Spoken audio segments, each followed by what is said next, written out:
আসসালামু আলাইকুম। বাংলাদেশ শিক্ষা প্রতিষ্ঠান কর্মচারী ঐক্য ফেডারেশন ফরিদপুর জেলা শাখার উদ্যোগে আলোচনা সভা ও ইফতার মাহফিল অনুষ্ঠিত হয়েছে। মঙ্গলবার বিকেলে ফরিদপুর শহরের হাই স্কুল মার্কেটের তৃতীয় তলায় হোয়াইট হিল হল রুমে আলোচনা সভার প্রধান অতিথির বক্তব্য রাখেন সম্মিলিত নন-এমপিও শিক্ষা প্রতিষ্ঠান পরিষদের কেন্দ্রীয় আহ্বায়ক ও বাংলাদেশ কলেজ শিক্ষক সমিতির কেন্দ্রীয় কমিটির প্রেসিডিয়াম সদস্য অধ্যক্ষ মোহাম্মদ সেলিম মিয়া,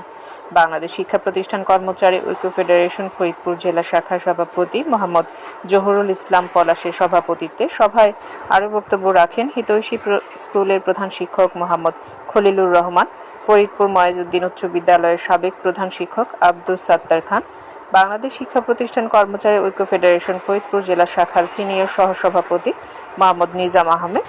সহসভাপতি ইমরান হোসেন, সাধারণ সম্পাদক মোহাম্মদ ইসাহাক মোল্লা, সাংগঠনিক সম্পাদক সৈয়দ আলী, সহ সাংগঠনিক সম্পাদক মোহাম্মদ হাফিজুল ইসলাম, সদর উপজেলা শাখার সাধারণ সম্পাদক মোহাম্মদ ফরিদ পাট্টাদার, সালতা উপজেলা শাখার সাধারণ সম্পাদক আজিজুল হক, আনিসুল সুমন হোসেন, খায়ের শেখ, নূর আলম সহ বিভিন্ন উপজেলার নেতৃবৃন্দ।